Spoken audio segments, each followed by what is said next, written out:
성경 말씀 시편 109편 1절에서 10절입니다. 내가 찬양하는 하나님이여 잠잠하지 마옵소서. 그들이 악한 입과 거짓된 입을 열어 나를 치며 속이는 여로 내게 말하며 또 미워하는 말로 나를 두르고 까닭없이 나를 공격하였음이니이다. 나는 사랑하나 그들은 도리어 나를 대적하니 나는 기도할 뿐이라.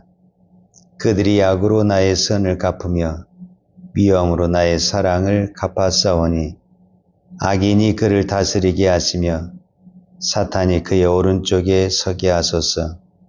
그가 심판을 받을 때에 죄인이 되어 나오게 하시며 그의 기도가 죄로 변하게 하시며 그의 연수를 짧게 하시며 그의 직분을 타인이 빼앗게 하시며 그의 자녀는 고아가 되고 그의 아내는 과부가 되며 그의 자녀들은 유리하며 구걸하고 그들의 황폐한 집을 떠나 빌어먹게 하소서. 아멘.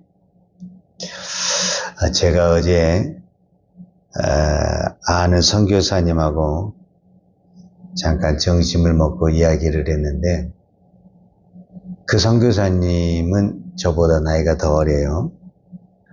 그런데 그 선교사님에게 자녀가 둘이 있어요. 아들이 하나 있고 딸이 있어요. 아들은 결혼을 하지 않았고 딸이 일찍 결혼을 해서 두 아들을 낳았어요. 그리고 그 아들이 초등학교 4학년이고 5학년이에요. 그런데 세상에 이런 일도 있다라는 생각이 드는데 그 딸이 코로나 때 코로나가 걸려가지고 1차, 2차, 3차 주사를 맞았어요. 그런데 3차 주사를 맞고 뭐가 잘못됐는지 병원에 입원하고 그 다음에 합병증이 생겨가지고 얼마 전에 하늘나라를 갔어요. 저도 어제서 그 이야기를 들었어요. 이제 나이가 35인데 애들은 2명이 초등학생이 있고 내가 그것을 보면서 야, 인생이 내일이 없구나. 이 새벽에 나와서 우리 기도하는 우리 장로님, 권사님 정말 단 몇 분간 기도하는데 추워서 힘들어하는 걸 보고 내가 마음이 아파가지고 내가 오늘 난로를 틀었어요. 이제는 내가 틀어버려야 되겠다. 우리가 기도하는데 좀 물론 꼭 따뜻해야 기도가 잘 되고 추워서 기도가 안 되고 그렇지는 않지만 새벽에 나와서 기도하는데 교회가 따뜻한 부분이 있어야 되는데 너무 춥다라는 인상을 받으면 기도가 더 안 될 것 같다. 그래서 기도하는 시간만큼이라도 좀 따뜻하게 해야 되겠다 하는 그런 생각이 들었어요. 그리고 또 우리도 내일이 없잖아요, 솔직히. 우리가 새해를 기다린다고 하지만 새해가 희망이 보입니까? 더 걱정만 태산이지 않습니까, 솔직히. 제가 오늘 시편 또 109편을 보면서 이런 생각이 들더라고요. 우리가 오늘 시편 109편이 다윗의 시입니다.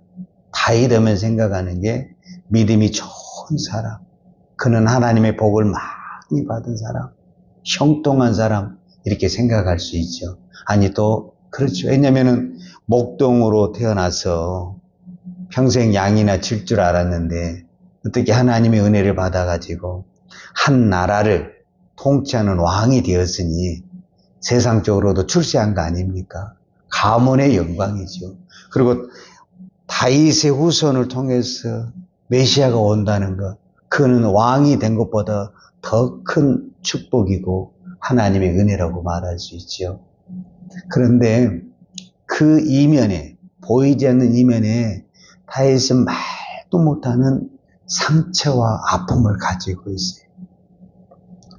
오늘 다윗이 기도하는 내용을 보면요, 도대체 다윗이 이렇게 기도하는 게 맞을 정도로 막 저주를 하면서 기도를 하거든요. 그러니까 속 안에 그만큼 울분과 어떤 그 배신을 당한 그 마음이 있는 거예요. 그 첫 번째 배신이 뭐냐면은 그가 장군도 아닌데 그가 전쟁터에 나가서 골리앗을 죽였잖아요. 우리가 잘 아는 다윗과 골리앗 알잖아요. 그로 인해서 그는 이제 전쟁의 영웅이 되면서 사울의 군대 장관이 되죠. 그런데 어느 날 다윗이 전쟁을 하고 돌아오는데 여인들이 노래를 하는 거예요. 사울이 죽인 자는 천천히요, 다윗이 죽인 자는 만만이다. 이 말 한마디 때문에 사울 왕이 시기 질투를 해가지고 기회만 있으면 다윗을 죽이려고 합니다. 근데 사실 사울과 다윗의 관계는 왕과 신하이면서 또 어떤 부분에서는 아버지와 아들이잖아요. 상인이긴 하지만은 어찌됐든 아버지와 아들이잖아요. 아버지가 아들을 죽인다? 얼마나 그게 이 마음의 배신이 크겠어요. 내가 누구보다도 충성하고 헌신했는데 그 사람이 나를 인정을 못 해줄 망정 기회만 있으면 창을 던지고 죽이려고 한다고 했을 때 그 마음은 말로 표현할 수가 없죠. 다윗에게는 이런 상처와 아픔이 있었다라는 거예요. 그리고 어떻게 해서 왕이 됐어요. 이제 다윗이 이제 나중에 사울이 죽고 다윗이 왕이 되잖아요. 그래서 좀 살만했는데 그 다윗의 자녀들 중에서 가장 똑똑하고 훌륭하고 잘생긴 아들이 누구냐면 압살롬. 근데 그 잘난 놈이 꼭 또 사고를 친다고 아버지를 향해 또 칼을 집어든 거예요. 우리가 막 쿠데타를 일으킨 거잖아요. 전쟁을 일으킨 거. 아버지하고 또 실제적으로 이제는 또 내가 아버지가 돼가지고 내 자식하고 전쟁을 해야 되는 거예요. 이거는 이겨도 고통이고 저도 고통이잖아요. 어떻게 아버지와 아들이 전쟁을 합니까? 그래서 사실 다윗은 이 전쟁에 나가지를 않아요. 그리고 요압이라는 군대 장관이 전쟁 나가게 되는데 군사들에게 부탁을 해요. 내 아들 압살롬을 좀 잘 봐달라. 그 말은 무슨 말이에요? 죽이지는 말아라 그 말이잖아요. 근데 전쟁이라는 게 그게 아니잖아요. 왜 우리가 적을 죽여야 되냐면은 안 죽으면 내가 죽으니까. 이게 전쟁이잖아요.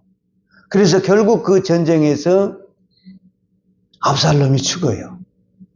그러면은 다윗은 분명히 이제 승리를 했잖아요. 근데 승리했다고 해서 이게 잔치할 분위기입니까? 아들이 죽었는데. 그러니까 대성통곡을 하면서 내 아들 압살롬 울고 있는 거예요. 분명히 전쟁에서 이겼는데 통곡을 하면서 다윗은 울고 있는 거예요. 이게 다윗의 인생이라니까요. 그리고 더 비극적인 것은요, 뭐가 있냐면 이제 이거 하나만 더 이야기하도록 하겠습니다. 사무엘 하에 보게 되면은 이제 압살롬이 그 반역을 이렇게 해가지고 급하게 다윗이 궁궐을 놔두고 피신을 가야 했어요. 피신을. 그 피신을 가는데 베냐민 지파의 시므이라는 사람이 어떻게 그걸 알고 쫓아오면서 막 다윗을 향해 저주를 하는 거예요. 우리로 말하자면 입에 담지 못할 막 욕을 하는 거예요. 다윗이 그 사람한테 뭐 죄를 진 거 있어요? 잘못한 게 있어요? 아무것도 없어요. 근데 그렇게 욕을 하는 거예요.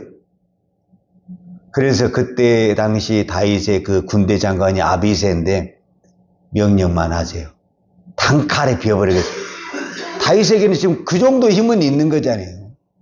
그런데 그때 다윗이 유명한 말을 해요. 여호와께서 저 사람을 통해서 나를 저주하라겠는데 내가 이걸 받아야지. 이걸 받아야 복이 되지. 그거를 내가 없애버리면은 이게 복이 되겠냐 하면서 시므이를 죽이지 않아요. 그러니까 하나님은 때로는 우리 주변에 있는 사람을 통해서 칭찬을 하게 하고 격려를 하게 할 때도 있어요. 그러나 때로는 이유 없이 막 잡아먹을 듯이 막 달려들고 나를 힘들게 할 때도 있다 그 말이에요. 그것도 우리가 하나님이 주신 것으로 받아야 돼. 거기서 우리가 같이 싸워버렸다. 그럼 복이 날아가고. 의외로 세상은 교회를 좋아하지 않습니다.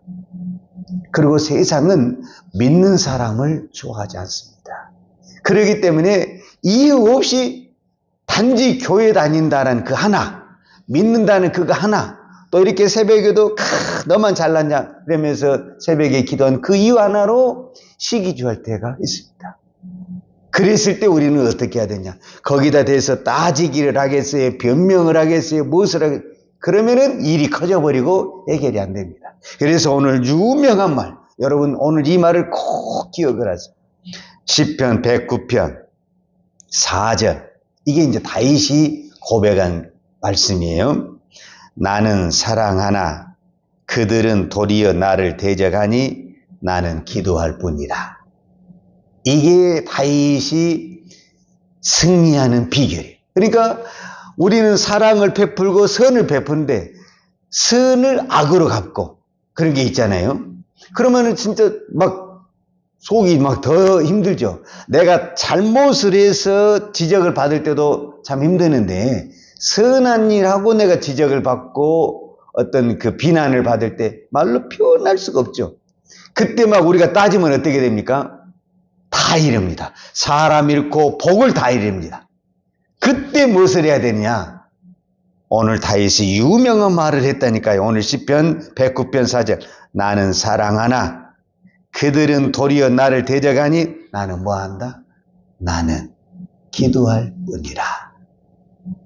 기도 외에는 방법이 없습니다. 그러니까 내가 이유 없이 까닭 없이 비난을 받고 있고 오해를 받고 있고 어떤 모함에 빠졌다. 이거는 이미 악한 원수마귀가 나를 딱 몰아넣은 거예요. 함정에 몰아넣은 거예요. 그때 우리가 무엇을 해야 되냐? 그때 같이 대항을 하잖아요. 그럼 둘 다 망하는 거예요. 지금 마귀는 우리를 넘어뜨리는 데 작정이 있는 거예요. 그러면은 우리가 어떻게 하면 되느냐? 우리로 말하자면 같이 화를 내고 같이 덤벼들면은 망하는 거예요. 그건 지는 거예요. 그럼 그때 어떻게 하느냐? 기도하는 거예요. 하나님 앞에 기도하는 거예요. 그것이 내가 사는 거예요. 근데 이제 대부분의 사람들이 그때 기도도 안 돼. 기도가 잘 안 되거든요, 사실은. 그리고 이제 대적하기는 또 너무 힘드니까 무엇을 하냐? 기도를 안 하게 되면은 자포자기를 하고 세상의 사람들은 스스로 목숨을 끊어요. 그러면 지는 거예요. 포기해도 지고 뒤로 물러나도 지고 죽어도 주는 거예요. 그러니까 우리는 어떻든가 살아있어야 되고 기도해야 됩니다. 그것이 이기는 거예요. 그러니까 우리의 무기는 기도입니다. 기도. 내가 그 사람한테 가서 따질 수 있죠. 분명히 나는 정당하니까 그거 못 이깁니다. 내가 아무리 오라도 이미 올감이 어떤 얽매여 버렸으면은 이미 내가 함정에 빠진 것과 같은 거기 때문에 못 이깁니다. 악을 못 이기, 악이 딱 걸고 넘어지게 이길 수 있습니까? 아무리 내가 오라도 작정하고 걸고 오면은요, 못 이깁니다. 그걸 어떻게 이겨내겠어요? 우리가 의외로 교회 안에 그 시기 질투가 많아가지고 그런 것들이 보이지 않게 많이 있습니다. 여러분, 그거 따진다고 해서 내가 해결됩니까? 문제만 더 커지지? 하나님은 아십니다. 하나님은 보고 계십니다. 이 문제는 하나님이 해결하십니다. 그리고 기도하는 것입니다. 그러면은 하나님이 사람도 잃지 않고 문제도 해결하게 하십니다. 근데 그거를 내가 말을 해버리잖아요. 사람도 잃어버리고 문제도 해결할 때 안 되고 더 큰 문제가 생기고 더 복잡해집니다. 그래서 이 마지막 때가 무슨 때냐? 사도 바울이 디모데에게 편지를 쓰면서 이런 이야기를 했어요. 디모데후서 3장 1절에 보면 내가 이것을 알라. 말세에 고통하는 때가 이르니 사람들은 자기를 사랑하며 돈을 사랑하며 교만하며 그 다음에 이제 여러 이야기가 나오는데 무슨 얘기냐면 배반하며 그랬어요. 그러니까 이 시대가 배반의 시대입니다. 예측할 수 없는 배반의 시대에 살아가고 있습니다. 그러니까 이 배반이라는 것이 나와 전혀 관계없는 사람이 배반하는 건 나와 아무 상관이 없어요. 그런데 내가 모든 사랑을 쏟아졌는데 배반했을 때 그 상처는 갑절이 아니죠. 엄청 크게 오게 되는 거죠. 내가 아무런 관계없는 사람이 배반하는 나하고 무슨 상관이 있겠어요? 그럼 나한테 배반해도 아무 의미가 없어요. 근데 정말 내가 자식처럼 사랑하고 부모처럼 사랑을 했는데, 예를 들자면 그 사람이 배신을 했을 때 그 충격, 그러니까 다윗의 그 충격이 크다라는 거예요. 다윗은 어떤 부분에서는 사울왕이 아버지이고 왕이고 주인이잖아요. 그래서 죽도록 충성한 사람이잖아요. 근데 그 충성한 사람이 인정은 못 해줄 망정 자기를 죽이려고 했을 때 그 배신, 그리고 압살롬은 누구 아들보다도 유능하고 똑똑하고 잘생겼단 말이에요. 그래서 우리가 같은 자식이지만 더 사랑이 가는 그런 게 있잖아요. 근데 그 자식이 배반을 해서 아버지에게 칼을 목을 댔을 때 그 배반, 말로 표현할 수가 없지. 그러니까 우리는 다윗 하면은 다 잘 되고 형통한 것 같지만, 다윗이 이렇게 성군이 되고 위대한 훌륭한 사람이 될 수 있었던 것은 보이지 않는 이 배신과 배반과 그 상처를 기도로 이겨냈기 때문에 위대한 하나님의 왕, 성군이 될 수 있었다라는 거예요. 그러니까 아픈 만큼 성장한다. 우리가 쉽게 말을 하지만 아픔을 당한 사람은 그렇게 쉽게 말을 할 수가 없는 거예요. 이 가슴이 찢어지는 그 아픔. 저도 어제 그 이야기를 듣고 마음이 찢어지고 말이 안 나오는데 내가 할 수 있는 게 아무것도 없어. 기도 외에는 내가 할 수 있는 게 아무것도 없어. 오늘 우리가 할 수 있는 게 뭐가 있습니까? 기도 외에는 할 수 있는 게 아무것도 없습니다. 나는 이 새벽의 기도가 가장 먼저는 나를 살리고 나를 믿음으로 살아내야 되니까, 내가 이 세상에 지면 안 되니까, 그 환경에 지면 안 되니까, 그래서 우리는 이 새벽에도 기도해야 되니까 먼저 기도로 나를 살려내고 이 한국교회를 살려내고, 내 한 사람 기도한다고 해서 교회가 살아나냐? 살아납니다. 나 한 사람 기도한다고 해서 이 나라가 살아나냐? 살아납니다. 하나님이 한 사람의 기도를 들으시고 나라의 운명을 바꿀 수 있고 교회의 운명을 바꿀 수 있습니다. 살아납니다. 죽은 자가 살아납니다. 넘어진 자가 일어납니다. 오늘 이 믿음을 가지고 기도하십시다. 기도하겠습니다. 하나님 아버지, 감사합니다. 오늘도 저희들에게 기도할 수 있는 은혜를 주시고 건강을 주시니 감사합니다. 나 같은 사람이 기도한다고 나라가 변한 것도 아니고 교회가 살아난 것도 아니고 병든 자가 일어난 것도 아니지만, 그래도 우리는 하나님을 믿고 믿음으로 기도합니다. 오늘도 간절히 기도하는 이 기도를 들어주시고 하나님께서는 이 백성을 궁일하게 해주시고 한국교회를 세워주시고 병든 자를 회복하여 주시고 치료하여 주시고 고쳐주실 줄 믿습니다. 오늘도 이 믿음으로 선포하며 기도한 종들의 기도를 주여 들으시고 응답하시고 축복하여 주시옵소서. 예수님의 이름으로 기도하였습니다. 아멘. 요한은 내게 복을 주시고 너를 지키시기를 원하며 요한은 얼굴로 내게 비추사 은혜 베푸시기를 원하며 요한은 얼굴을 내기로 향하여 드사 평강 주시기를 원하노라. 이제는 나 같은 죄인을 위하여 십자가에 돌아가신 우리 주 예수 그리스도의 은혜와 아버지 하나님의 무한하신 사랑과 성령님의 풍성한 은혜가 오늘도 오직 기도로 승리하며 살기를 원하는 사랑하는 주의 종들 머리머리 이해와 이 나라 이 민족과 한국 교회 위에 온 열방의 이 생명의 복음을 증거하는 선교사님들 이해와 사랑하는 주의 자녀들 머리 위에 이제로부터 영원토록 함께 있을지어다. 아멘.